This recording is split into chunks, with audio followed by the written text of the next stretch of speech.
ஆண்டவர் இரட்சகருமாக இயேசுவின் இனிதான நாமத்தில் உங்களை வாழ்த்துகிறேன். நம்முடைய ஆவிக்குரிய சிந்தனைக்காக யோசுவாவின் புஸ்தகம் 1ஆம் அதிகாரம் 6ஆம் வசனத்தை நான் வாசிக்கிறேன்.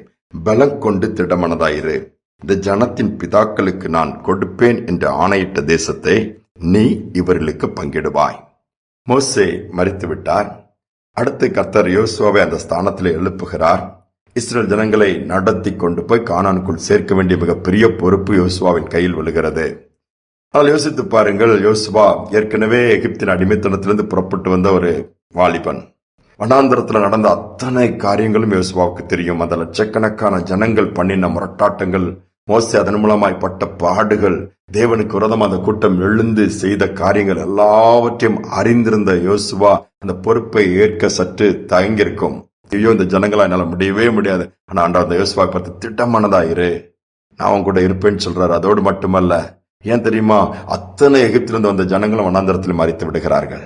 40 வருங்கள் அலைந்து திரிந்து ஏன் கீழ்ப்படியாமை, முறுமுறுப்பு, ஆண்டவருக்கு பிரியமில்லாத காரியங்கள். ஆனா அவருடைய சந்ததியில் இப்ப வனாந்தரத்தில் இருக்குது.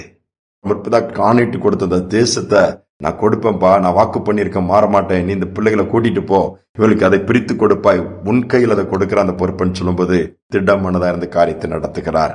நடந்தது என்ன தெரியுமா, இதே யோசுவா யுத்தங்களை நடத்தி கானானுக்குள் ஜனங்களை கொண்டு போய் அதை சுதந்திரத்தை பங்கிட்டு கொடுக்கிறார். தேவன் ஒரு காரியத்தை சொன்னால் நிச்சயமா செய்வார். சூழ்நிலை சாதகமாக இருக்காது, பிரச்சனைகள் இருக்கும், விரோதமான காரியங்கள் இருக்கும். ஆனாலும் கர்த்தர் சூழ்நிலைகளை மாற்றுகிறவர், தடைகளை உடைக்கிறவர். நாம திடமனதா இருக்கணும்னு விரும்புறாரு. திடமனதா, மன ரீதியான பாதிப்புகள் வந்துடக்கூடாது. மனம் பாதிச்சுனாலே அடுத்த சரீரம் பாதிச்சிடும். அநேகருக்கு பிரச்சனை தான். கடினமான வேலை செய்ய மாட்டாங்க, எங்கேயும் அலைந்து தெரிஞ்சிருக்க மாட்டாங்க, இருந்த இடத்துல டயர்டா இருக்கு, உடம்பெல்லாம் வலிக்குது, முடியல. ஏன் அப்படிப்பட்ட ஒரு சூழ்நிலை? மன ரீதியான ஒரு பாதிப்பு. நடக்கிற காரியங்கள், பார்க்கிற காரியங்கள், கேட்கிற காரியங்கள் எல்லாம் உள்ளத்தை உடைக்கிறது. அப்படிப்பட்ட காலத்துக்குள்ள வந்துட்டோம். ஆனா நாம இப்ப என்ன செய்யணும்? மன ரீதியா ஆண்டவர் நடத்துவார், அவரால் முடியும், அவர் சொன்னதை செய்வாரு, அவர் கைவிட மாட்டார். அந்த நம்பிக்கைக்குள்ள வரணும். அந்த நம்பிக்கை நம்ம இழந்துடவே கூடாது. திட்டமானதாய் ஆண்டவர் மேல் நம்பிக்கை வைக்க வேண்டும். ஒரு அருமையான வாலிப சகோதரன் ஆண்டவர் பிடிச்சிட்டாரு.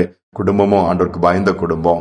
அப்போ அவருக்கு ஒரு நல்ல ஒரு பப்ளிக் செக்டார் கம்பெனில ஒரு பெரிய ஒரு நல்ல வேலை வருது. இந்த வேலை வரும்போது அதனுடைய மேலாளர் சொல்றாரு, உங்க பையனுக்கு நான் எப்படியாவது வேலை வாங்கி கொடுத்துருவேங்கிறாரு. பெற்றோர்களும் ஒரே சந்தோஷம்.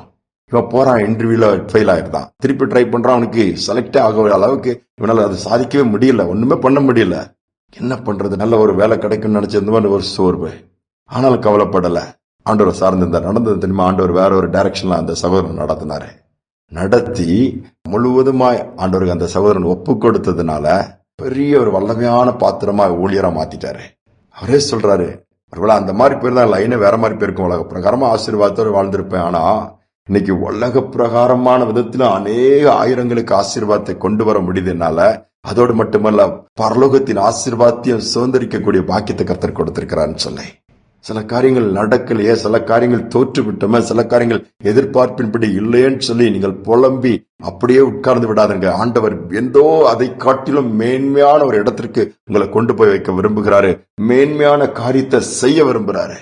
மோசையால முடியல, கானானுக்குள் ஜனங்களை கொண்டு போக முடிஞ்சிருச்சுன்னு இல்ல, தேவன் யோசுவாவை எழுப்பினார், செய்தார், சொன்னதை உங்களுக்கும் எனக்கும் செய்வார். சோர்ந்து போக வேண்டாம். ஜெபிப்போமா. அன்பின் தகப்பனே, சொன்னதை செய்து முடிக்கிற தேவனா இருப்பதற்காய் ஸ்தோத்திரம். ஒருவேளை ஆண்டவர் நிறைய வாக்கு கொடுத்தார், எனக்கு எதுவுமே நடக்கலையே, செய்வேன்னு சொன்னார, ஒரு மாற்றத்தை கூட பார்க்க முடியலையே, இன்னும் வெறுமையாக இருக்கு, அதற்கான ஒரு சின்ன அசைவு கூட இல்லையேன்னு சொல்லி அங்கலாய்க்கிற பிள்ளைகள் இந்த செய்தியை கேட்டிருப்பாரு. இந்த நேரத்துல தைரியப்படுத்துங்க. எத்தனை நாட்கள் தான் காத்திருப்பது? வயதாகி கொண்டே போகிறது, வருடங்கள் ஓடிக்கொண்டே போகிறது, காலங்கள் போய்கொண்டே இருக்கிறது, காரியங்கள் நடக்கவில்லை என்று கதறுகிற பிள்ளைகளை இந்த நாளிலே சேனைகளின் கர்த்தர் கண்ணோக்கி பார்ப்பீராக. இயேசுவே, அப்படிப்பட்ட பிள்ளைகளுக்கு இறங்குங்க, மனதை திடப்படுத்துங்க, தைரியப்படுத்துங்க, வலதுகையை பிடித்து பயப்படாதே, துணி நிற்கிறேன்னு சொல்லி உற்சாகப்படுத்துங்கப்பா. செய்வதெல்லாம் நன்மைக்கு எதுவாக தான் இருக்குமாப்பா. அப்படியே செய்வதற்காய் ஸ்தோத்திரம். இந்த நாளிலும் எல்லா காரியங்களிலும் தடைப்பட்ட காரியங்கள், தோல்விகள், இன்னுமாய் பின் மாற்றங்கள், ஏமாற்றங்கள் எல்லாவற்றையும் மாற்றுவீராக. அற்புதங்களை பெற்றுக் கொள்ளட்டும், அதிசயங்களை பார்க்கட்டும். துதிகான மகிமை உமக்கு செலுத்துகிறேன். இயேசுவின் நாமத்தில் வேண்டிக் கொள்கிற நல்ல பிதாவே, ஆமேன், ஆமேன். சூழ்நிலையில பார்த்து நடந்த அல்லது நடக்கிற காரியங்களை பார்த்து சோர்ந்துராதங்க. தைரியமா திடமனதா இருங்க. வாக்கு கொடுத்த தேவன் வாக்கு மாறாதவர், செய்து முடிப்பார். இந்த நம்பிக்கையோட இந்த நாளை தொடர்வோம். மீண்டுமாய் நாளை தினம் சந்திப்போம்.